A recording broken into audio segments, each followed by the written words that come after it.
Cristina Almeida nunca imaginou que uma promoção profissional pudesse destruir completamente a vida que ela acreditava ter construído. Mas foi exatamente isso que aconteceu naquela quinta-feira de junho. Ela era arquiteta há 10 anos, especializada em projetos residenciais de alto padrão em Porto Alegre.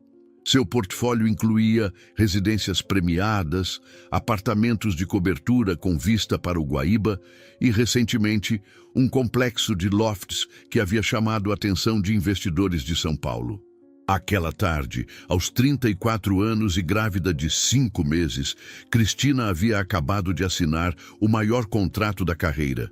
Um empreendimento de luxo na orla do Guaíba, que representava anos de trabalho, networking e noites em claro refinando propostas. Ela havia saído da reunião com as mãos ainda tremendo de adrenalina. Era real. Tinha acontecido. Depois de 3 meses de negociações, apresentações, revisões intermináveis de projeto, finalmente o diretor havia estendido a caneta e dito: "Você conquistou isso, Cristina. Parabéns." O contrato estava assinado. Seu nome estava naquele documento. Sua carreira havia acabado de mudar de patamar. Para celebrar, o diretor do grupo investidor insistiu em jantar no Sakura, um restaurante japonês conceituado no bairro Moinhos de Vento, famoso pela exclusividade e pelo omakase, preparado por um chefe que havia treinado em Tóquio. Cristina aceitou, embora estivesse exausta. A gravidez tornava seus dias mais lentos, seu corpo mais pesado. Às vezes, só de subir as escadas do escritório, ela sentia o coração disparar e as pernas pesarem como chumbo. Mas ela não deixaria que isso ofuscasse aquele momento de vitória. Não agora. Não quando tudo pelo que havia lutado finalmente se concretizava. Por volta das 3:30 da tarde, enquanto organizava as plantas arquitetônicas em seu escritório, dobrando cada folha com cuidado, guardando nas pastas corretas, categorizando por fase do projeto, ela enviou uma mensagem para Ricardo Tavares, seu marido de 8 anos. Juntos havia 11. "Vou jantar com o cliente hoje à noite. Grande contrato fechado. Volto tarde. Beijo." Ela olhou para a tela enquanto esperava a resposta, sentindo uma pequena pontada de culpa. Ricardo havia comentado na semana anterior que ela andava distante, sempre focada no trabalho. Mas ele entendia, não entendia. Isso era importante, era a carreira dela, era o futuro deles, o futuro do bebê. A resposta de Ricardo veio quase instantaneamente. "Ótimo, meu irmão me ligou, está se sentindo mal de novo. Vou passar lá para ver como ele está. Durma bem se eu atrasar. Te amo, princesa." Cristina sorriu ao ler. O irmão de Ricardo, Marcelo, tinha problemas crônicos de saúde. Diabetes descontrolado, pressão alta, uma série de complicações que pareciam nunca terminar. Ricardo sempre foi dedicado à família.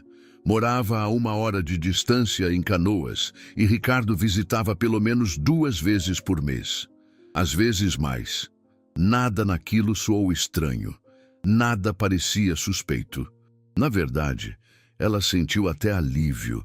Ambos teriam compromissos e nenhum precisaria se sentir culpado por trabalhar tarde. Nenhum teria que esperar o outro acordado, forçando conversas quando estavam cansados demais para articular frases coerentes. Cristina respondeu rapidamente: "Beijos pro Marcelo. Espero que ele melhore. Te amo também." E voltou ao trabalho, sem imaginar que aquela troca de mensagens seria lida e relida centenas de vezes nas semanas seguintes, cada palavra ganhando um peso insuportável. Às 7:15 da noite, Cristina chegou ao Sakura. O restaurante era uma caixa de vidro discreta por fora, mas luxuosa por dentro. Paredes revestidas em madeira escura, iluminação âmbar suave que fazia tudo parecer mais íntimo e caro, arranjos de ikebana em cada mesa, flores e galhos dispostos com uma precisão quase matemática, e um silêncio respeitoso que fazia as pessoas sussurrarem. Até os garçons se moviam silenciosamente, como sombras elegantes. Cristina vestia um vestido midi cinza de alfaiataria, que disfarçava elegantemente a barriga em crescimento e trazia consigo a pasta de couro com os documentos finais do contrato. Ela havia se olhado no espelho do carro antes de entrar e pensado: você conseguiu. Você realmente conseguiu. O cliente estava atrasado. A recepcionista, uma jovem de cabelos presos impecavelmente, maquiagem sutil, sorriso profissional, a conduziu até uma mesa discreta no canto, próxima a uma janela que dava para um jardim zen interno, com pedras brancas arranjadas em padrões geométricos, bambus verdes que balançavam com uma brisa invisível e uma fonte de água que gotejava ritmicamente. O som era quase hipnótico. Plic, plic, plic. Cristina pediu água com gás, abriu o notebook e começou a revisar e-mails enquanto esperava. Havia 17 mensagens não lidas. A maioria eram parabenizações de colegas que já haviam sabido do contrato. Ela respondia mecanicamente, um sorriso pequeno nos lábios. Obrigada. Sim, estou muito feliz. Foi um trabalho de equipe. Obrigada pelo apoio. Foi então que ouviu uma risada. Não era qualquer risada. Era uma risada feminina, aguda no início, mas que terminava em um ronco baixo e rouco, quase infantil. Um som muito específico, do tipo que gruda na memória quando você ouve mais de uma vez. Cristina não reconheceu imediatamente, mas algo dentro dela se retesou. Era uma sensação estranha, visceral, como quando você sente que alguém está te observando. Ela ergueu os olhos instintivamente, buscando a origem do som, não sabendo exatamente por que aquilo incomodava.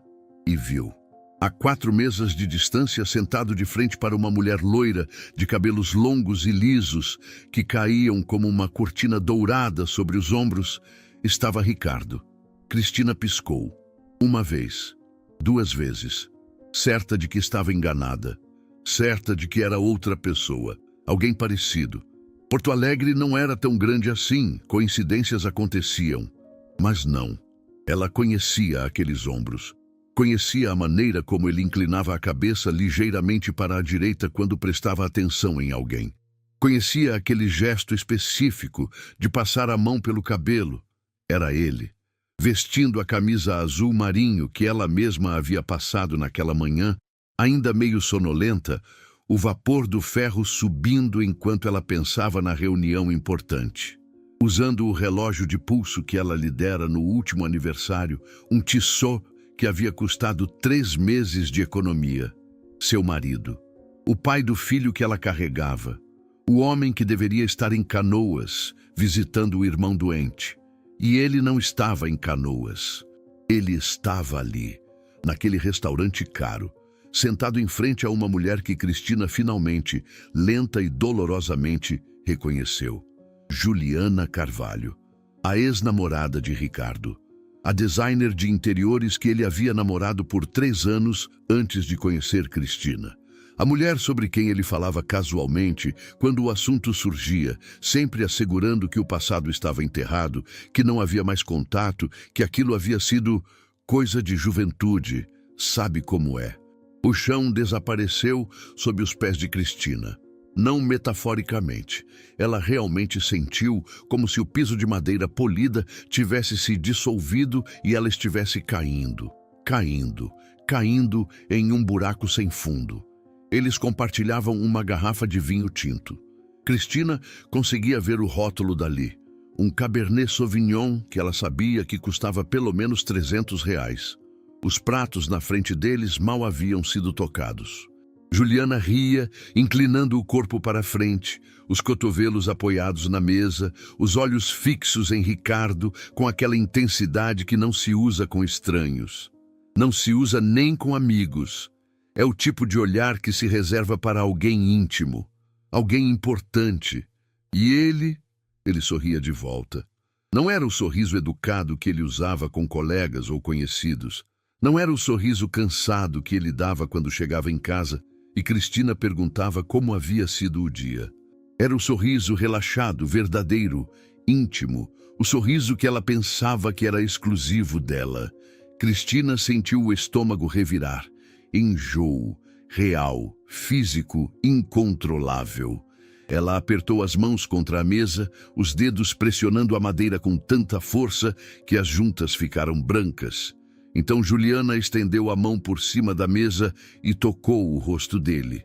Não foi um toque acidental, não foi um toque casual, rápido, do tipo que você dá em um amigo. Foi um toque lento, deliberado, íntimo. Os dedos dela deslizaram pela linha do maxilar de Ricardo, desceram até o pescoço, parando ali, os dedos descansando na base da garganta dele. Ricardo não se afastou. Ele não pareceu surpreso. Ele não franziu a testa ou recuou. Ao contrário, ele fechou os olhos brevemente, como quem saboreava o gesto, como quem já conhecia aquele toque e sabia exatamente o que viria depois. E então, ela o beijou. Não foi um beijo rápido. Não foi um beijo de surpresa ou engano, do tipo que você vê em filmes e alguém se afasta dizendo: "Desculpa, não sei o que deu em mim". Foi um beijo profundo, demorado, ensaiado. Um beijo que revelava prática, rotina, familiaridade. Suas bocas se encaixaram perfeitamente, sem hesitação, sem ajuste. Cristina não conseguiu respirar. Literalmente, seu peito travou. Ela tentou puxar o ar e nada entrou. Seu corpo inteiro paralisou. O barulho ao redor esmaeceu, até se tornar um zumbido distante e indistinto. O mundo ficou pequeno, concentrado apenas naquela cena que seus olhos registravam, mas seu cérebro recusava, absoluta e completamente a processar. Ela estava grávida, 5 meses, carregando o filho dele. Tinha acabado de fechar o maior contrato da carreira e estava ali para celebrar. E seu marido, o homem com quem ela dividia a cama, o homem que conhecia cada centímetro do corpo dela, o homem que havia chorado quando viram o ultrassom pela primeira vez, estava beijando outra mulher. Um garçom aproximou-se da mesa dela. Um homem de meia idade com um uniforme impecável e um sorriso gentil. "A senhora gostaria de começar com algum aperitivo enquanto espera?" A voz dele parecia vir de muito longe, como se ele estivesse falando debaixo d'água. Cristina não ouviu a pergunta. Não realmente. Mas seus lábios devem ter se movido, devem ter formado alguma resposta automática e socialmente aceitável, porque o garçom assentiu educadamente e se afastou. Ela não lembrava de ter respondido. Não fazia ideia do que havia dito. Seus dedos, trêmulos, alcançaram o celular. Ela não pensou, não planejou, não parou para considerar as consequências ou o que faria com aquilo depois. Apenas agiu com uma precisão mecânica que surpreendeu até a ela mesma, como se alguma parte primitiva do cérebro tivesse assumido o controle enquanto o resto dela entrava em colapso. Desbloqueou a tela, abriu a câmera, aumentou o zoom o máximo que pôde sem perder a nitidez. Suas mãos tremiam tanto que levou 3 tentativas para estabilizar a imagem. E então capturou o momento exato.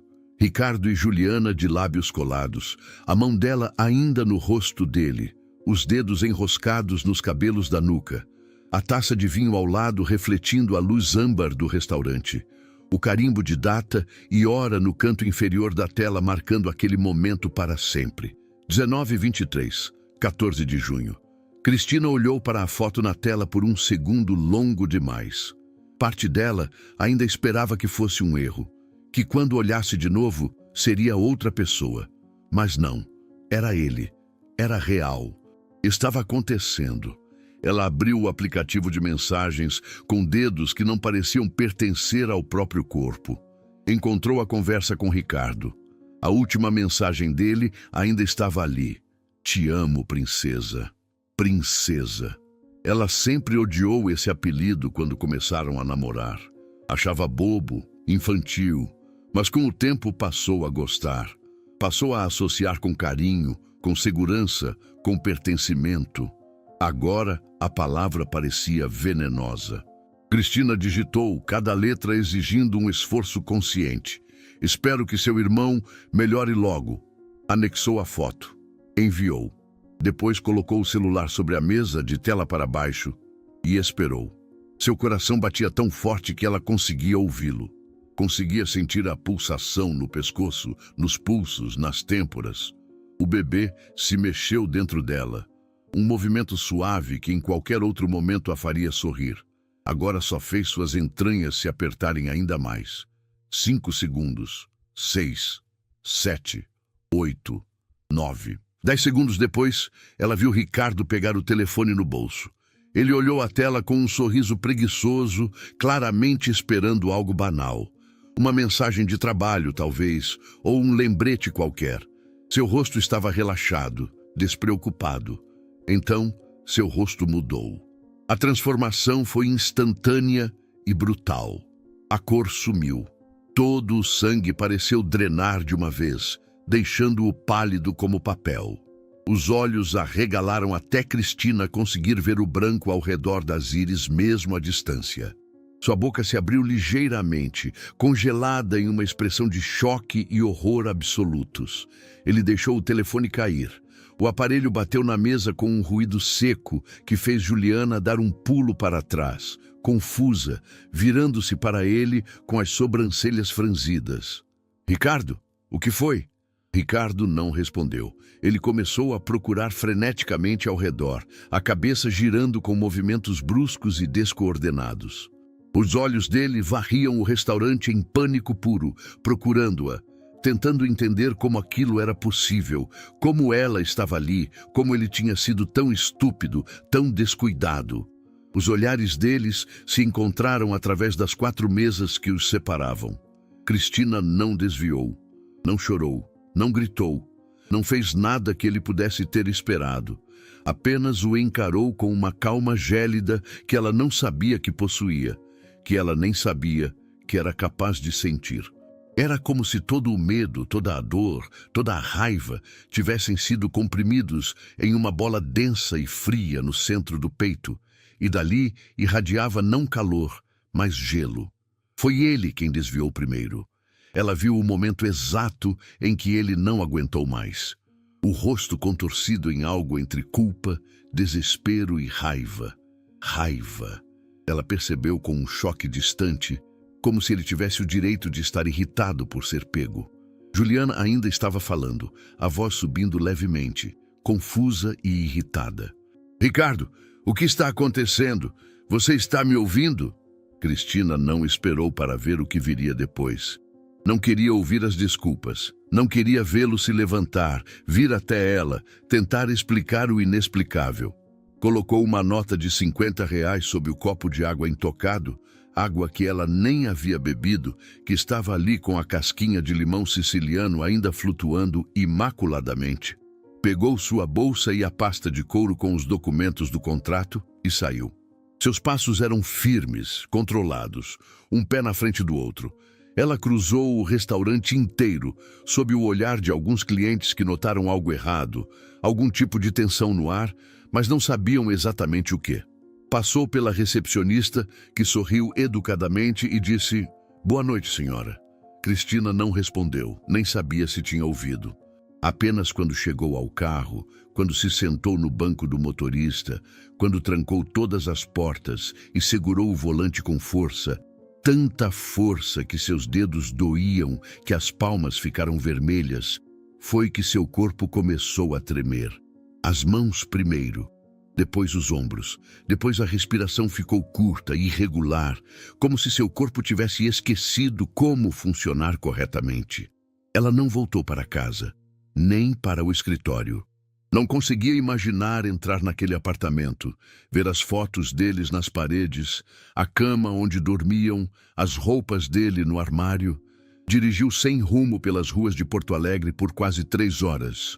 O celular vibrando incessantemente ao lado dela no porta-objetos. Ligações, mensagens, notificações, todas de Ricardo. A tela acendia a cada poucos segundos com o nome dele aparecendo. Ricardo, Ricardo, Ricardo.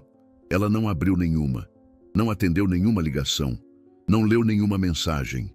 Apenas dirigiu, passando por lugares familiares que de repente pareciam estranhos. O mundo tinha mudado em 20 minutos, mas as ruas continuavam as mesmas. As pessoas continuavam andando, rindo, vivendo, como se nada tivesse acontecido. Finalmente, por volta das 10h30 da noite, Cristina estacionou em frente a um hotel modesto perto do Parcão. Era um daqueles hotéis pequenos, de 3 estrelas, frequentado principalmente por viajantes a trabalho. Anônimo, seguro. Ela fez o check-in. A recepcionista notou os olhos vermelhos dela, mas não disse nada, apenas entregou a chave do quarto 204 com um sorriso profissional. Subiu para o quarto, tirou os sapatos e se deitou na cama dura e estranha que cheirava a detergente industrial. Colocou a mão sobre a barriga, onde o bebê se movia suavemente, alheio ao caos que desabava ao redor. Pequenos movimentos como borboletas batendo asas por dentro dela. Ela fechou os olhos e tentou se concentrar apenas naquilo. No bebê, no filho que, independente de tudo, ela amava mais do que qualquer coisa. E então, sozinha naquele quarto silencioso e impessoal, com o ar-condicionado fazendo um barulho monótono e o mundo lá fora continuando a girar sem se importar, Cristina começou a chorar. Não foi um choro silencioso, foi um choro profundo, convulsivo, que vinha das entranhas. Ela chorou até não ter mais lágrimas, até sua garganta ficar rouca, até adormecer por pura exaustão, ainda vestida, com a maquiagem borrada no rosto e a mão sobre a barriga. A manhã chegou como um peso esmagador sobre o peito. Cristina havia dormido no máximo 2 horas. Cada vez que fechava os olhos, via a cena se repetindo. A mão de Juliana no rosto de Ricardo, o beijo, o sorriso dele, a maneira como ele parecia tão confortável, tão relaxado, tão feliz. O celular estava desligado.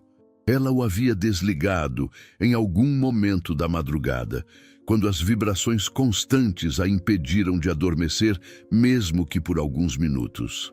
Agora, às 7 da manhã, sentada na beira da cama do hotel, olhando para a parede branca e sem graça à sua frente, ela sabia que teria que ligá-lo eventualmente. Com dedos que ainda tremiam, mesmo depois de uma noite inteira, mesmo depois de chorar até secar, ainda tremiam. Ela pressionou o botão de ligar. A tela acendeu. Uma bateria de notificações começou a aparecer, uma atrás da outra, em uma sequência interminável. 42 ligações perdidas, 38 mensagens de texto, 15 mensagens de voz, todas de Ricardo. Cristina respirou fundo, expirou devagar. E então, com uma calma que ela precisou construir tijolo por tijolo dentro de si mesma, começou a ler as mensagens. Cristina, pelo amor de Deus, me liga. Não é o que você está pensando. Por favor, vem para casa. A gente conversa. Você está exagerando. Era só um jantar. Ela é uma amiga. A gente se encontrou por acaso. Eu posso explicar tudo. Cadê você? Estou preocupado. Cristina leu cada mensagem com uma sensação crescente de irrealidade. Ele estava mentindo. Ainda. Mesmo depois de ser pego, mesmo depois da foto, ainda tentando manipular a narrativa, como se ela fosse idiota, como se ela não tivesse visto com os próprios olhos. E então chegou a mensagem que fez algo dentro dela estalar como um galho seco. Isso está acontecendo porque você vive grudada no trabalho. A gente nunca tem tempo juntos. Você me empurrou para isso. Cristina leu aquela linha 1 vez, 2 vezes, 3 vezes, cada leitura fazendo a raiva crescer, quente e densa, subindo do estômago para a garganta. Menos de 12 horas depois de ser flagrado beijando outra mulher, não em um momento de fraqueza, não em um acidente, mas em um encontro claramente planejado, em um restaurante caro, com a ex-namorada que ele jurou não ver mais, Ricardo já estava reescrevendo a narrativa, transformando sua traição em culpa dela, fazendo da vítima a vilã, porque ela trabalhava demais, porque ela não tinha tempo, porque ela o havia empurrado para os braços de outra mulher. Como se ele não tivesse responsabilidade, como se ele não tivesse escolha, como se ele fosse uma criança sem controle sobre as próprias ações. Cristina sentiu bile subir na garganta. Ela correu para o banheiro e vomitou. Vomitou a água que havia tomado. Vomitou a raiva. Quando não havia mais nada para sair, ela ficou ali, ajoelhada no chão frio de cerâmica, abraçada ao vaso sanitário de um hotel barato, tremendo. Finalmente, depois de longos minutos, ela se levantou. Lavou o rosto com água gelada. Olhou para o próprio reflexo no espelho. Olhos inchados, pele pálida, cabelos desgrenhados, e tomou uma decisão. Ela não responderia a nenhuma mensagem. Não daria a Ricardo a satisfação de uma resposta. Não entraria no jogo dele. Não se defenderia de acusações ridículas. Em vez disso, ligaria para a única pessoa em quem confiava incondicionalmente, sua irmã mais velha, Carolina. Carolina atendeu no segundo toque, a voz ainda rouca de sono. Cris, que horas são? São 7h15 da manhã? Caro, a voz de Cristina falhou. As palavras travaram na garganta. Ela tentou novamente. Preciso de você. Houve uma pausa breve, mas Cristina ouviu o momento exato em que Carolina acordou completamente, a preocupação transformando sua voz. O que aconteceu? Você está bem? O bebê está bem? Cristina engoliu em seco. Eu preciso sair daqui. Não posso voltar para casa. Por favor. Cris, me diz onde você está. A voz de Carolina era firme agora, no modo proteção que ela usava desde que eram crianças. E Cristina voltava da escola chorando, porque alguém havia implicado com ela. Vou te buscar agora. Agora mesmo. Me manda a localização. Cristina enviou a localização do hotel. Quarto 204. Já estou saindo. Não se mexa daí. 20 minutos depois, Cristina havia contado cada um deles, sentada na beira da cama, olhando fixamente para a parede. Bateram na porta. Ela abriu. Carolina estava ali, de moletom e tênis, o cabelo ainda meio desalinhado, os olhos preocupados. Ela não fez perguntas, não pediu explicações. Apenas entrou no quarto, puxou Cristina para um abraço apertado, tão apertado que Cristina sentiu a barriga pressionada entre elas, o bebê fazendo uma pequena manifestação de protesto com um chute leve, e deixou a irmã chorar em seu ombro até não haver mais lágrimas. Quando Cristina finalmente conseguiu falar, quando as palavras finalmente se formaram coerentemente, ela contou tudo. O contrato, a celebração, o restaurante, Juliana, o beijo, a foto, as mensagens, a culpa que Ricardo já estava tentando jogar sobre ela, como se anos de dedicação, de construção conjunta, de promessas pudessem ser apagados porque ela teve a audácia de ter uma carreira. Carolina ouviu em silêncio, o maxilar apertado, os olhos brilhando de fúria contida. Cristina via as mãos da irmã se fecharem em punhos, os nós dos dedos ficando brancos. Quando Cristina terminou, a voz falhando na última palavra, esgotada de tanto falar, de tanto reviver, Carolina falou baixo, mas com uma firmeza que não deixava espaço para dúvida, para negociação. Você não volta para aquela casa. Você vem para minha casa, agora. Vai pegar suas coisas eventualmente, mas não sozinha e não hoje. Hoje você vem comigo e descansa. Cristina assentiu, grata demais para discutir, aliviada demais por não ter que tomar decisões. A casa de Carolina ficava em um condomínio tranquilo no bairro Tristeza, com vista para o Lago Guaíba. Era um sobrado amplo, aconchegante, cheio de plantas, samambaias penduradas, jiboias se espalhando por prateleiras, um vaso enorme de costela de Adão perto da janela e luz natural que entrava generosamente por janelas grandes. Cristina sempre havia gostado daquela casa.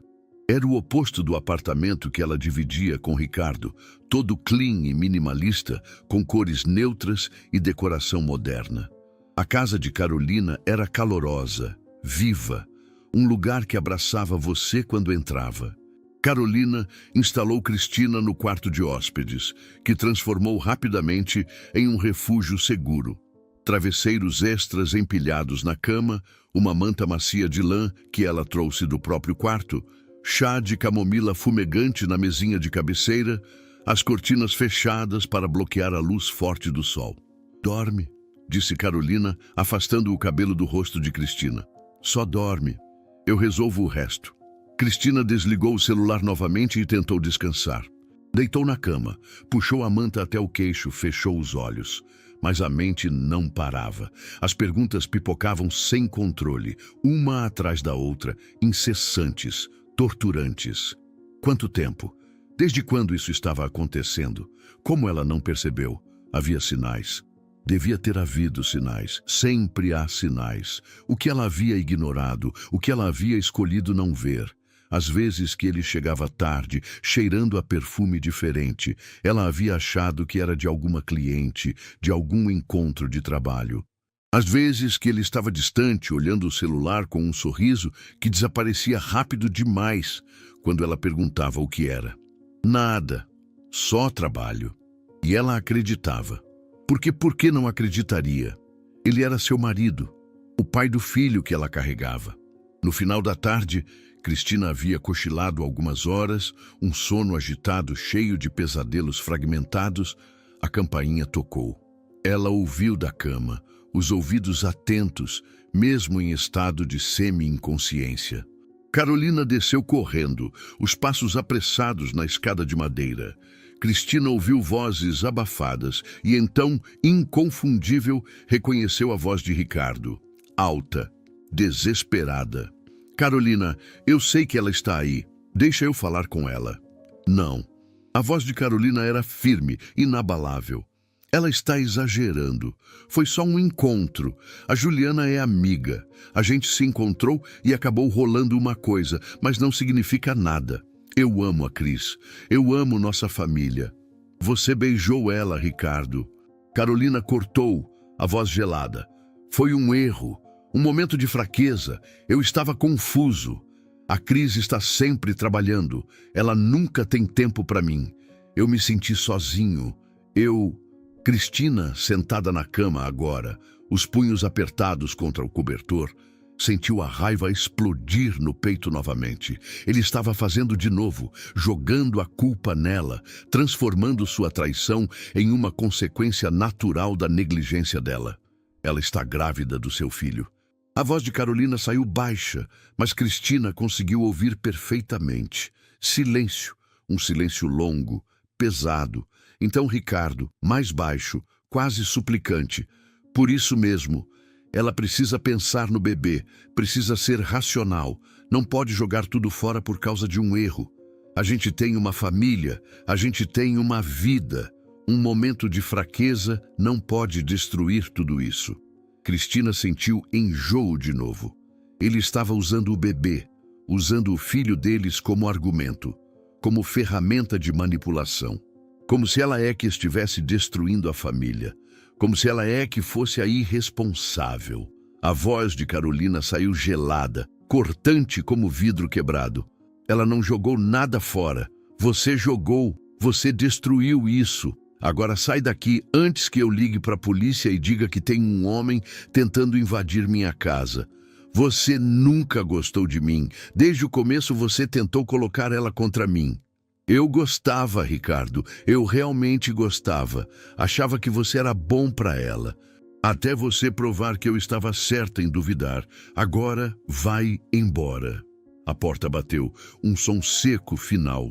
Carolina subiu as escadas rapidamente e entrou no quarto, encontrando Cristina sentada na cama, as mãos apertando a barriga protetoramente, os olhos arregalados. Ele foi embora, disse Carolina, sentando ao lado da irmã.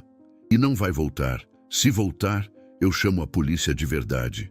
Cristina assentiu devagar, a garganta apertada demais para formar palavras. Você não precisa agradecer, Carolina continuou, pegando a mão de Cristina. Você precisa se proteger e proteger esse bebê. E é isso que a gente vai fazer. Na segunda-feira seguinte, depois de um fim de semana inteiro trancada no quarto de hóspedes de Carolina, saindo apenas para comer, quando a irmã insistia, ignorando as tentativas cada vez mais desesperadas de Ricardo de fazer contato, Cristina estava sentada no escritório da doutora Fernanda Costa, uma advogada especializada em direito de família que Carolina havia recomendado enfaticamente. Ela é boa, Carolina havia dito, muito boa, e ela não tem pena de homem que acha que pode fazer qualquer coisa. Confia em mim. O escritório ficava em um prédio comercial elegante no centro. Fernanda era uma mulher de 50 e poucos anos, cabelos curtos grisalhos cortados em um bob moderno, postura ereta que transmitia autoridade e um olhar direto que transmitia competência e empatia ao mesmo tempo. Ela usava um terno cinza bem cortado e óculos de armação discreta. Cristina entregou a ela tudo o que havia trazido. A foto do restaurante impressa em alta resolução, as mensagens de Ricardo salvas em PDF, o histórico completo de conversas, documentos financeiros que ela havia trazido discretamente de casa em uma das idas rápidas, acompanhada por Carolina. Escrituras, extratos bancários, comprovantes de investimento. Fernanda examinou tudo em silêncio por longos minutos. Cristina observou enquanto a advogada fazia anotações em uma pasta, sua caneta se movendo rapidamente, sublinhando partes importantes, marcando detalhes. Finalmente, ela ergueu os olhos, tirando os óculos e pousando-os na mesa. Cristina, essa foto é prova sólida. As mensagens também, especialmente essa onde ele tenta jogar a culpa em você pelo comportamento dele. Mas preciso ser franca com você. Mesmo com traição comprovada, processos de separação podem ser complicados, especialmente quando há bens compartilhados e uma criança a caminho. Alguns juízes são mais tradicionais, podem tentar empurrar reconciliação. Preciso saber, você está segura dessa decisão? Sim, Cristina não hesitou. Completamente segura. Fernanda assentiu satisfeita. Bom, então vamos nos preparar. Vocês são casados no regime de comunhão parcial de bens, correto? Sim, foi o regime padrão quando a gente casou. A gente não fez pacto antinupcial. O apartamento onde vocês moram está no nome de quem? Dos dois. Compramos juntos há 5 anos. Entrada e financiamento divididos meio a meio. Fernanda fez anotações rápidas. E essas contas conjuntas? Você tem acesso total? Tenho. A gente sempre teve conta conjunta para despesas da casa e contas individuais para as coisas pessoais. O Di e vocês contribuem igualmente para a conta conjunta? Ele ganha um pouco mais que eu, então ele deposita 60% e eu 40%. Entendi. E suas economias pessoais? Cristina hesitou. Havia algo importante ali, ela sabia. Nos últimos meses, Ricardo ficou muito insistente para que eu transferisse parte das minhas economias pessoais para a conta conjunta. Disse que seria melhor para planejamento familiar, para o bebê, que seria mais seguro ter tudo junto. A Fernanda ergueu uma sobrancelha, sua expressão mudando sutilmente. Você transferiu? Não. Cristina engoliu em seco. Alguma coisa me impediu. Não sei explicar. Foi um sentimento estranho. Apenas senti que não devia, que algo estava errado. Seu instinto te salvou. Fernanda inclinou-se para a frente, os olhos fixos em Cristina com uma intensidade nova. Cristina, vou ser direta. Isso que você me contou, a insistência para juntar dinheiro, especialmente agora durante a gravidez, quando você está mais vulnerável, isso me levanta bandeiras vermelhas gigantes. Vou solicitar acesso às mensagens dele.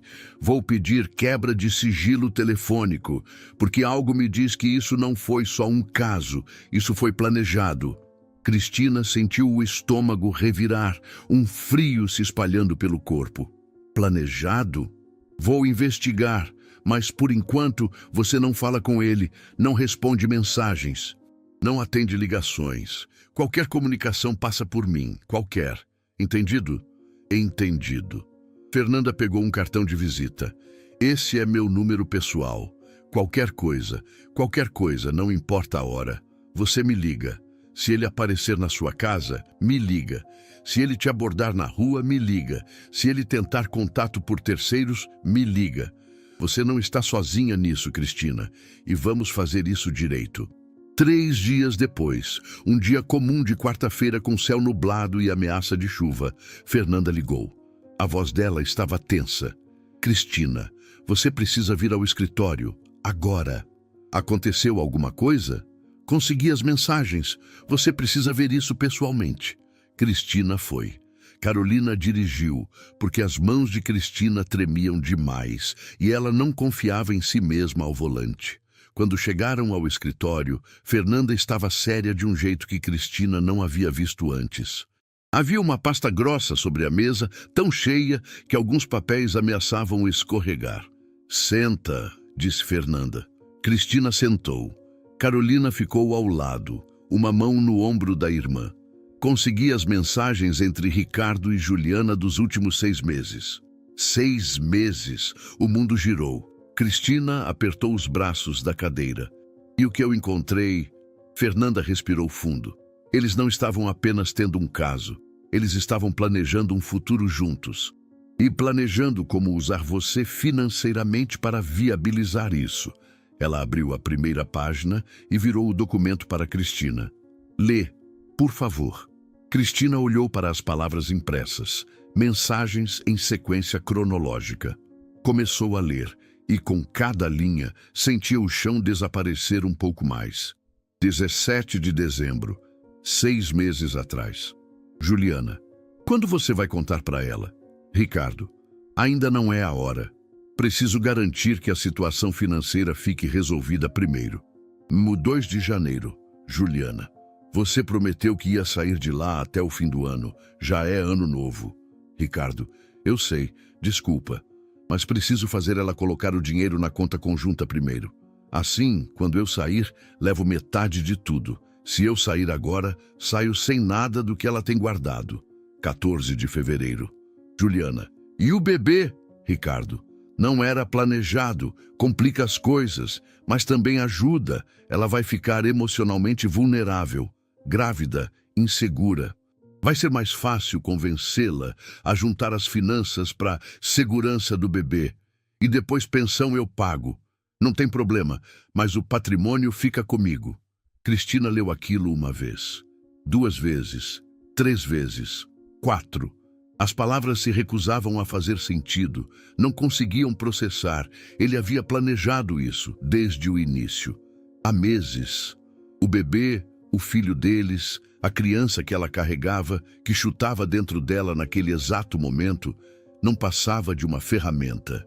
Uma vulnerabilidade a ser explorada. Uma forma de manipulá-la. Tem mais, disse Fernanda suavemente, virando a página. 28 de maio. Ricardo, ela fechou aquele contrato gigante. Vai receber uma comissão enorme. Juliana. Perfeito. Quanto? Ricardo. Pelo menos 200 mil, pode ser mais. Juliana. Ricardo. Você precisa fazer ela colocar isso na conta conjunta. Agora. Fala que é pro bebê, pra segurança da família, pro futuro. Ela vai acreditar. Ela sempre acredita. Ricardo. Já estou trabalhando nisso. Ela está resistindo, mas vou continuar insistindo. Grávida, ela está mais emocional. Vai ceder. Cristina cobriu a boca com a mão, sentindo náusea. Não era só traição. Era manipulação fria, calculada, planejada. Ele havia transformado a vida dela, o trabalho dela, a gravidez, até mesmo as conquistas profissionais, em um roteiro para enriquecimento próprio. Carolina apertou o ombro dela com mais força. Tem mais, disse Fernanda, sua voz quase um sussurro agora. Muito mais. Conversas sobre como ele ia pedir pensão alimentícia alta, alegando que abandonou oportunidades de carreira para apoiar a sua. Como ia usar a guarda do bebê para manter controle sobre você financeira e emocionalmente. Como ia alegar em juízo que você era instável, negligente, viciada em trabalho. Ele ganha mais que eu, Cristina sussurrou, a voz rouca. Sempre ganhou. Eu sei. Mas ele ia mentir. Ia construir uma narrativa. E Juliana estava ajudando a construir cada detalhe. Eles têm conversas sobre como agir, o que dizer, como se comportar para parecer crível. Cristina olhou para as páginas espalhadas na mesa.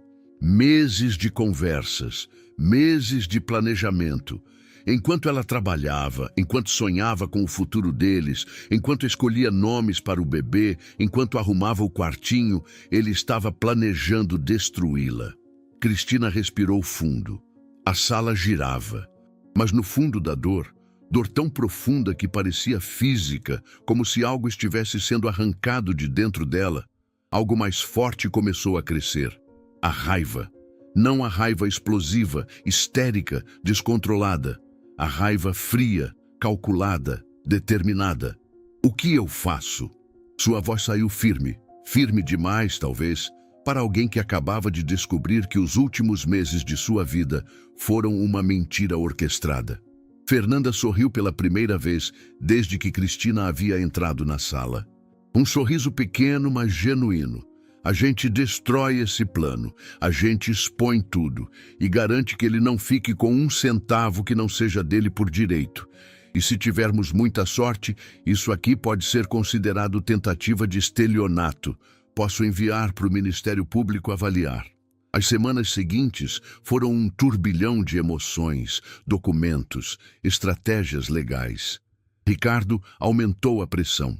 Ligava constantemente de números desconhecidos. Quando Cristina bloqueava um, ele conseguia outro.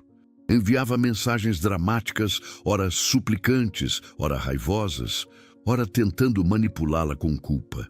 Tentou falar com a mãe de Cristina, que desligou na cara dele depois de ouvir a história completa. Tentou falar com amigos mútuos, que começaram a se afastar quando percebiam que algo muito sério havia acontecido. Tentou falar com colegas de trabalho dela, que educadamente diziam não se envolver em assuntos pessoais. Ele estava ficando desesperado. E pessoas desesperadas, Cristina estava aprendendo, são perigosas. 2 semanas após a descoberta, Cristina recebeu uma ligação do RH do escritório de arquitetura onde trabalhava. Era Márcia, a gerente de recursos humanos, uma mulher profissional, mas sempre gentil. Cristina, preciso te informar que recebemos uma denúncia anônima contra você. O estômago de Cristina despencou. Uma denúncia? Alegando comportamento agressivo e assédio moral contra uma estagiária. A denúncia é séria. Vamos precisar investigar. Cristina ficou atônita. Muda por longos segundos. Ela mal falava com estagiários, sempre tratava todos com respeito, até com gentileza excessiva, porque lembrava de como foi difícil quando ela era estagiária. Márcia, isso é mentira. Eu juro. Não sei nem quem seria essa estagiária. Eu acredito em você, Cristina. Mas a gente precisa seguir o protocolo. Vou investigar. Entrevistou colegas, checou e-mails, conversou com todas as estagiárias. A investigação levou 3 dias tensos. 3 dias onde Cristina teve que continuar trabalhando enquanto sentia os olhares dos colegas, os sussurros, as especulações. A conclusão chegou. A denúncia era completamente falsa. Nenhuma estagiária tinha qualquer problema com Cristina. Todas, na verdade, elogiaram sua paciência e disponibilidade. E a investigação do RH revelou algo mais. A denúncia havia partido de um e-mail anônimo, mas o IP foi rastreado para um cybercafé próximo ao escritório onde Ricardo trabalhava. Cristina estava furiosa. Ele estava tentando destruir a carreira dela, a reputação que ela havia construído por uma década, e não parou por aí. 3 dias depois de a denúncia ser arquivada como falsa, 2 policiais bateram à porta da casa de Carolina. Era um sábado de manhã. Cristina estava tomando café quando ouviu a campainha. Carolina atendeu. Cristina ouviu vozes masculinas, formais, e sentiu o estômago se apertar. Desceu as escadas devagar, grávida de quase 7 meses agora, a barriga proeminente. Os policiais estavam na porta uniformizados, educados, mas sérios. "A senhora é Cristina Almeida?" perguntou um deles. "Sou." A voz dela saiu trêmula. "Recebemos uma denúncia. Seu marido, Ricardo Tavares, alega que a senhora está perseguindo ele, aparecendo no trabalho dele, enviando mensagens ameaçadoras, assediando-o." Cristina sentiu as pernas fraquejarem. Carolina segurou seu braço. Isso é mentira, Cristina disse, a voz mais firme agora. Completa mentira. Eu não tenho falado com ele há semanas. Podemos ver seu celular? Cristina entregou sem hesitar. Mostrou as conversas bloqueadas. Mostrou que a última mensagem enviada para Ricardo tinha sido há quase um mês. Aquela do restaurante com a foto. Nada depois. 0 mensagens enviadas. E ele alega que você apareceu no trabalho dele ontem à tarde. Eu estava aqui, Carolina interveio, mostrando fotos que havia tirado delas almoçando juntas, com horário e localização. Cristina está morando comigo. Pode perguntar para os vizinhos. Ela não saiu ontem. Os policiais checaram tudo, fizeram perguntas, anotaram informações. E ficou claro, rapidamente, que a história de Ricardo não se sustentava. Eles foram embora, constrangidos, depois de deixar claro que a denúncia seria arquivada. Mas o recado estava dado. Ricardo estava desesperado e ele estava disposto a mentir, a usar a polícia, a destruir a vida dela se necessário. Fernanda, quando soube, ficou furiosa. Ele acabou de se enforcar. Denúncia falsa para a polícia pode dar processo. Vou adicionar isso ao processo dele. O processo de separação começou oficialmente no início de agosto. Cristina, agora com 7 meses e meio de gravidez, entrou no tribunal de braços dados com Carolina Fernanda ao lado. Sua barriga era impossível de ignorar agora. Ela vestia um vestido simples azul marinho, confortável, sem saltos, porque seus pés inchavam. Ricardo estava lá, do outro lado do corredor. Ele usava terno, algo que Cristina raramente via. Ele sempre preferiu trabalhar de forma mais casual. Estava acompanhado de um advogado novo, um homem corpulento, de terno caro e caro demais, gravata de marca, conhecido por táticas agressivas em processos de família. Quando os olhos dele se encontraram pela primeira vez em semanas, Cristina viu algo que a surpreendeu. Ele parecia péssimo, emagrecido, olheiras profundas, cabelo desgrenhado, como se não estivesse dormindo. Parte dela, uma parte muito pequena, mas ainda existente, sentiu pena. Mas ela esmagou esse sentimento rapidamente. A primeira audiência foi procedural, técnica. O advogado de Ricardo, Dr. Mendes, tentou argumentar que Cristina era emocionalmente instável, que a gravidez a havia deixado irracional, que ela estava sabotando a relação por ciúmes infundados de um jantar inocente entre amigos. Meritíssima, disse Dr. Mendes com uma voz pomposa. A autora está claramente perturbada emocionalmente. Hormônios da gravidez, como sabemos, podem afetar o julgamento. Meu cliente está disposto a perdoar esse momento de irracionalidade e trabalhar pela reconciliação, pelo bem da criança que está chegando. A juíza, doutora Marta Soares, uma mulher de 60 anos de olhar cansado, mas atento, que havia visto provavelmente centenas de casos como esse, ouviu tudo sem expressão, fazendo anotações ocasionais.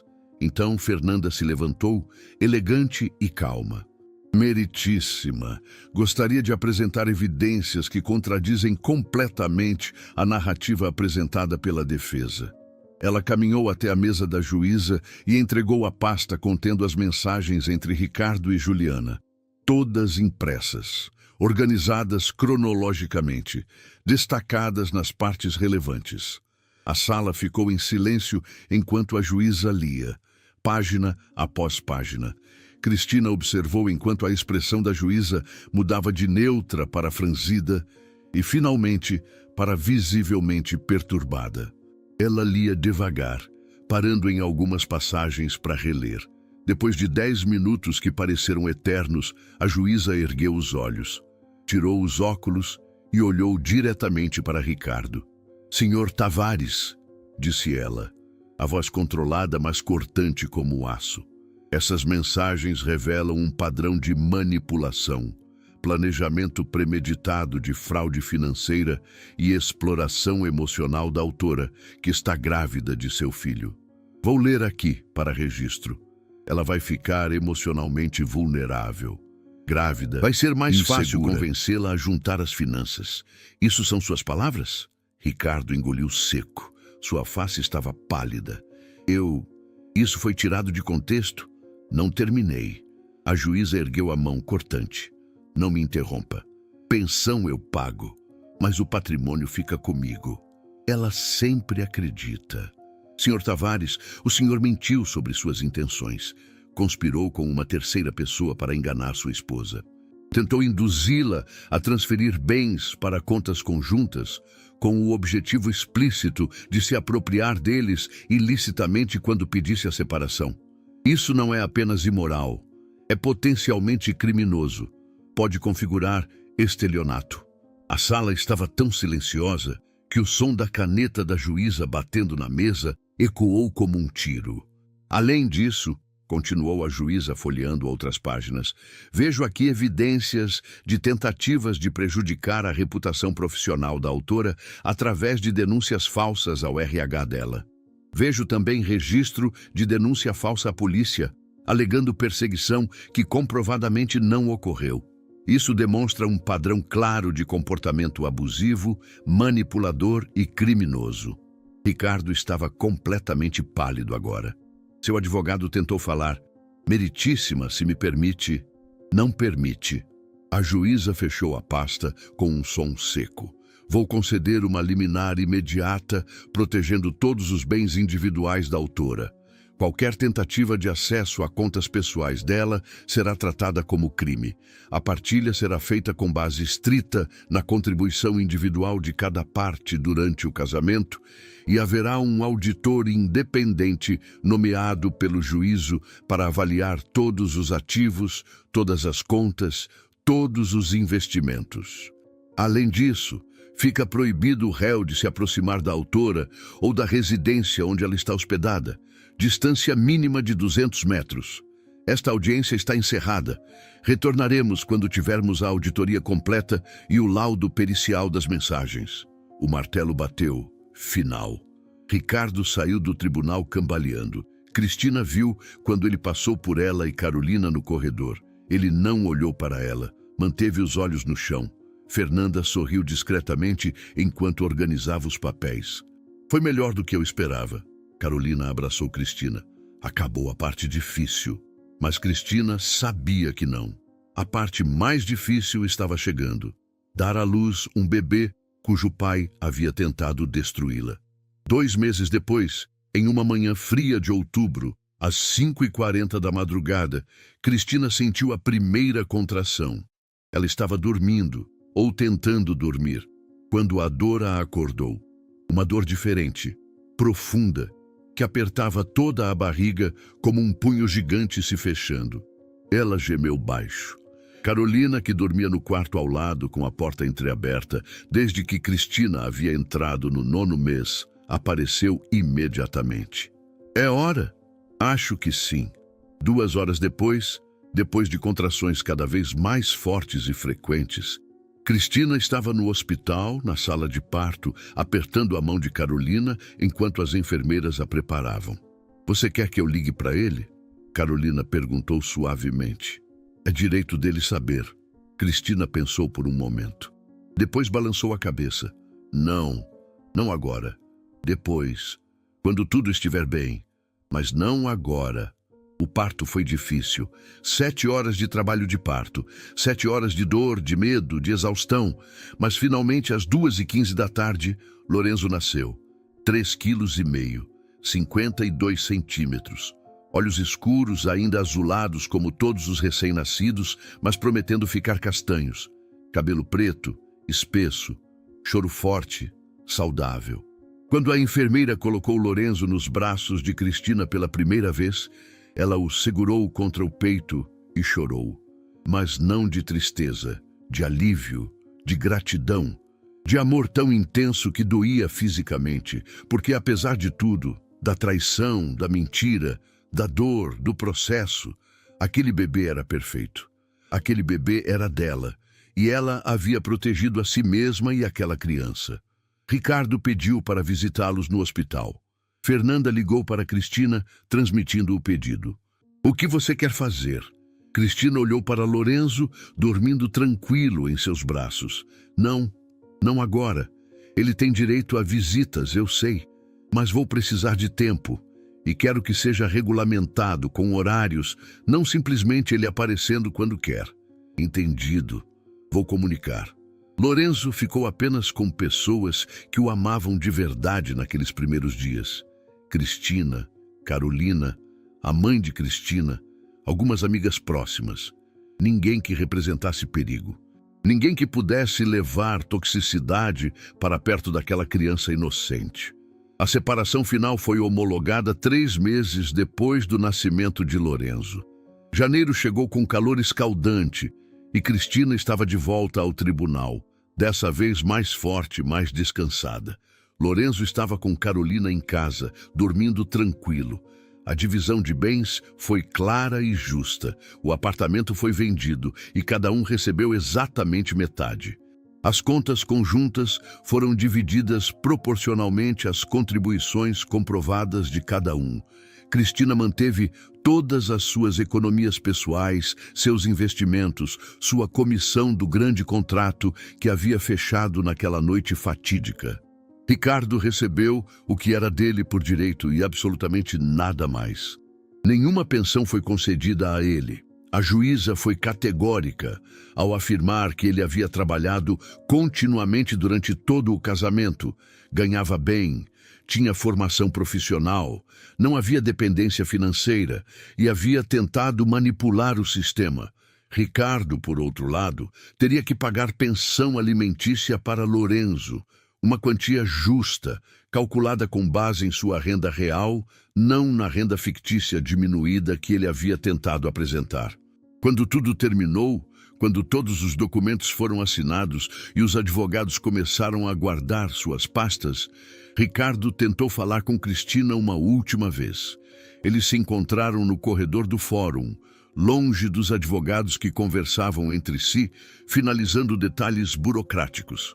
Era um corredor longo, de piso frio, com luz fluorescente branca que deixava tudo com um aspecto sombrio. Cristina, ele disse, a voz rouca, quase irreconhecível. Você não precisava ter feito isso. Não precisava ter sido tão dura.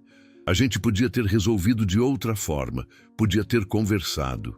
Ela olhou para ele, realmente olhou, pela primeira vez em meses, e viu um homem irreconhecível, envelhecido, a pele sem brilho, derrotado. Não por ela, percebeu Cristina, mas por suas próprias escolhas, por seus próprios atos. Ricardo, ela disse calmamente, sua voz firme, mas sem raiva, sem ódio, apenas com uma clareza cristalina. Você planejou me destruir, financeiramente. Você usou nosso filho, antes mesmo dele nascer, como ferramenta. Você tentou destruir minha carreira com denúncias falsas. Você mentiu para a polícia. Eu não fiz isso. Eu não te destruí. Eu apenas me protegi, apenas me defendi. E se isso parece duro para você, talvez você devesse refletir sobre o que você tentou fazer comigo. Juliana me deixou. Ele disse de repente, a voz quebrando, os olhos ficando úmidos. Assim que tudo desmoronou, assim que ela viu que não ia ter dinheiro fácil, ela sumiu. Bloqueou meu número. Disse para os amigos que não podia lidar com o drama, que eu era problemático demais. Cristina não sentiu pena. Ela tentou, por um breve momento, buscar dentro de si algum resquício de compaixão pelo homem que ela havia amado. Mas não encontrou, apenas vazio, uma indiferença tranquila. Espero que você encontre o que procura, Ricardo, ela disse. Espero que você aprenda, que você melhore, que você seja um pai melhor do que foi marido. Mas não vai ser à minha custa. Nunca mais. E se você quiser ter um relacionamento real com Lorenzo, vai ter que provar, com ações, não com palavras. E então ela virou as costas e saiu, seus passos ecoando no corredor vazio. Não olhou para trás, não hesitou. Apenas saiu. 6 meses depois, em uma tarde ensolarada de julho, Cristina estava em seu novo apartamento. Menor que o antigo, apenas 2 quartos, uma sala aconchegante, uma cozinha americana, mas inteiramente dela. Cada móvel, cada objeto, cada decisão de decoração era completamente dela. Ela o havia decorado com cuidado meticuloso, cores claras que refletiam luz e alegria, móveis confortáveis que convidavam ao relaxamento, plantas, muitas plantas, como na casa de Carolina, e um berço de madeira clara no quarto ao lado do dela, onde Lorenzo dormia agora, embalado pelo som suave de uma caixinha de música que tocava uma canção de ninar. Lorenzo tinha 7 meses. Gordinho, saudável, sorridente. Ele havia começado a engatinhar recentemente e passava o dia explorando cada canto do apartamento, colocando tudo na boca, rindo daquele riso contagiante de bebê. Cristina abriu o celular e, quase sem pensar, navegou até as fotos antigas. Encontrou aquela foto, a foto do restaurante, tirada naquela noite que mudou tudo. Ricardo e Juliana beijando-se, alheios ao fato de que estavam sendo observados. Por um longo momento, ela apenas olhou. Tentou sentir raiva, dor, tristeza, mas não conseguiu. Não com raiva, não com dor, apenas com clareza, uma clareza fria e tranquila. Aquela foto não havia destruído sua vida, havia salvado dela viver anos, talvez décadas, em uma mentira. Havia salvado ela de acordar um dia aos 50 anos e perceber que desperdiçou metade da vida com alguém que não a amava realmente, que havia apenas como meio para um fim. Cristina selecionou a foto. Seu dedo pairou sobre o botão deletar por alguns segundos e então pressionou. A foto desapareceu, permanentemente, e quando a tela ficou preta, refletindo apenas seu próprio rosto cansado, mas em paz, Cristina sentiu algo que não sentia há muito tempo: paz genuína. Não a paz fácil, da ingenuidade ou da negação. Não a paz que vem de ignorar problemas ou fingir que tudo está bem, mas a paz difícil, conquistada com esforço, com lágrimas, com força. A paz que vem de olhar para o caos e escolher ativamente, conscientemente, reconstruir. De olhar para a traição e escolher a dignidade. De olhar para o futuro, incerto e assustador, e escolher a coragem. Lorenzo choramingou suavemente do quarto. Cristina levantou, seus movimentos já automáticos depois de 7 meses, pegou o filho no colo e o embalou contra o peito. Ele ainda cheirava a bebê, aquele cheiro inexplicável, doce, reconfortante. "Vai ficar tudo bem", ela sussurrou contra o cabelo macio dele. "Prometo, a gente vai ficar bem. Só nós dois contra o mundo se for preciso." E pela primeira vez desde aquela noite de junho, ela acreditou completamente. O tempo continuou passando, como sempre passa, indiferente aos dramas humanos. Meses se passaram. O verão chegou em Porto Alegre com seu calor úmido característico, o tipo de calor que gruda na pele e faz até respirar parecer esforço. Lorenzo crescia rápido, surpreendentemente rápido. Cada dia trazia uma novidade, uma palavra nova, um dente novo, um passo mais firme. Cristina retomou os projetos de arquitetura com renovada energia. O contrato que havia fechado naquela noite fatídica, aquele que deveria ser celebrado, mas acabou sendo o início do fim, havia se transformado em outros 3 contratos maiores. Sua reputação crescia no mercado, clientes a recomendavam, seu nome começou a aparecer em revistas de arquitetura e design. Um dia de outono, Carolina apareceu para visitar. Trazia um buquê de flores amarelas, girassóis, os favoritos de Cristina, e um sorriso conspiratório que Cristina imediatamente reconheceu como sendo de fofoca interessante. "Você não vai acreditar no que eu ouvi", disse ela, servindo café na cozinha pequena, mas eficiente de Cristina. "O quê?", Cristina perguntou, ajeitando Lorenzo no cadeirão para que ele pudesse comer suas papinhas. "Ricardo está tentando voltar com a ex-mulher dele. Não a Juliana. A primeira ex-mulher de anos atrás, antes de você. Esqueci o nome dela. Patrícia", Cristina forneceu automaticamente. "Essa!", Ele ligou para ela, implorando uma segunda chance, dizendo que amadureceu, que aprendeu, que mudou. Cristina ergueu as sobrancelhas enquanto limpava a boca de Lorenzo. E ela bloqueou ele. Carolina riu. Disse para os amigos em comum que não há segunda chance para quem nunca aprendeu com a primeira. Aparentemente, ela soube de toda a história com você e ficou chocada. Disse que ele sempre foi manipulador, mas nunca chegou a tanto. As duas ficaram em silêncio por um momento. Então Cristina riu. Não uma risada amarga, cheia de ressentimento, mas genuinamente divertida, quase aliviada. Que irônico. Você não sente nada? Carolina perguntou suavemente, observando a irmã com atenção. Raiva? Satisfação? Algo? Cristina pensou honestamente antes de responder. Eu sinto pena. Não dele especificamente, mas da pessoa que ele podia ter sido e escolheu não ser. Ele tinha tudo. Uma esposa que o amava, um filho a caminho, uma vida boa. E escolheu destruir isso por ganância e egoísmo. É triste, mas não é minha responsabilidade mais. Lorenzo balbuciou do carrinho, batendo as mãos na bandeja e espirrando papinha por todo lado. Cristina sorriu, pegou o filho, todo sujo, todo bagunçado, todo perfeito, e o ergueu no ar. Ele gargalhou, aquele riso de bebê que é pura alegria sem filtros, sem complicações, sem maldade. Mas eu também sinto gratidão, Cristina continuou, olhando para o filho. Porque se aquilo não tivesse acontecido, eu teria vivido anos, talvez décadas, em uma mentira.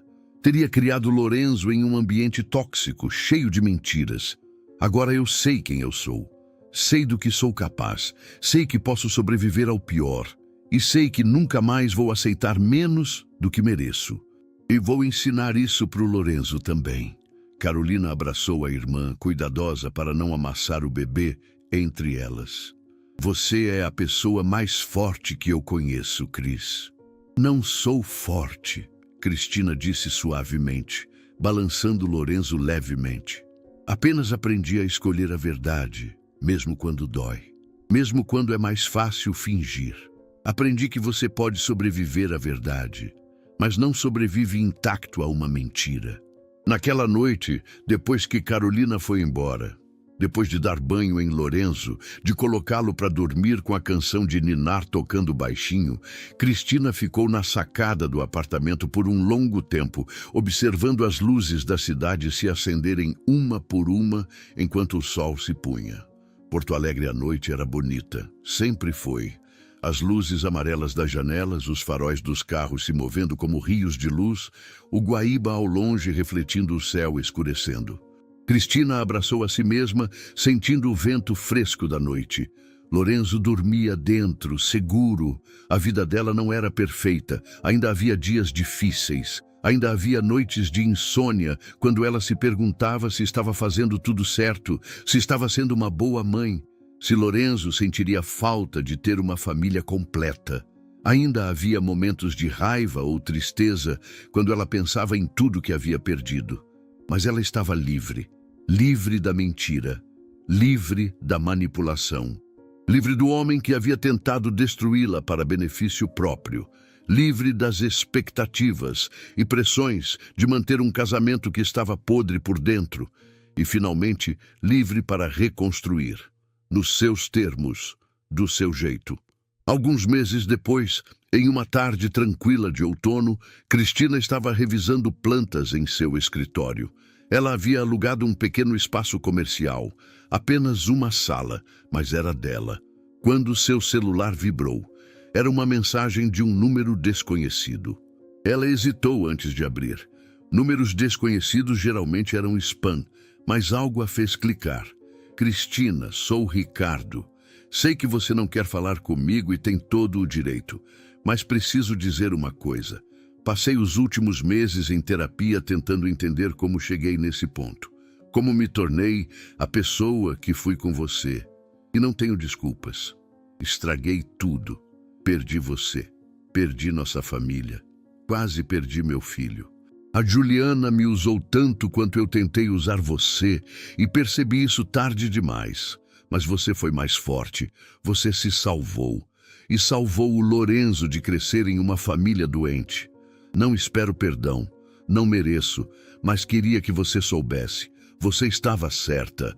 Sobretudo, eu era um covarde, manipulador, egoísta. E agora estou pagando o preço. Solidão, arrependimento, a consciência de que destruí a melhor coisa que tinha. Você merece tudo de bom. E vou carregar o arrependimento pelo resto da vida. Não responda isso, só queria que soubesse.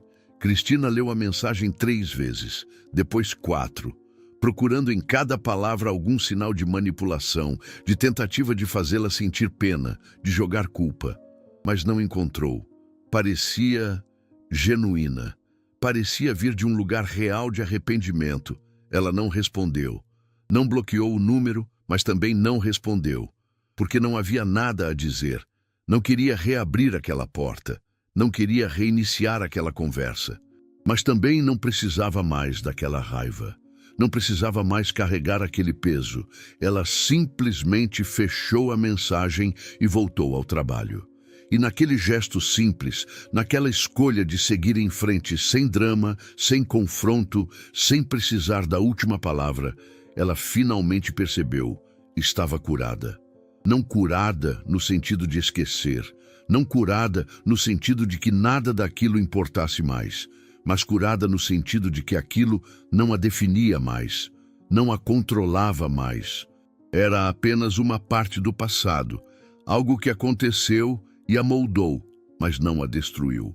1 ano após aquela noite no restaurante japonês, exatamente 1 ano, Cristina percebeu olhando o calendário. Ela estava organizando uma festa de aniversário de 1 ano de Lorenzo. A casa de Carolina estava cheia de balões coloridos, faixas com "Parabéns, Lorenzo", em letras grandes, risos de crianças, adultos conversando animadamente. A família toda estava ali, a mãe de Cristina, tias, primos, amigos verdadeiros, aqueles que haviam ficado ao seu lado durante o pior, que não haviam sumido quando o drama começou, que haviam oferecido ombro, casa, comida, apoio incondicional. Ricardo não estava.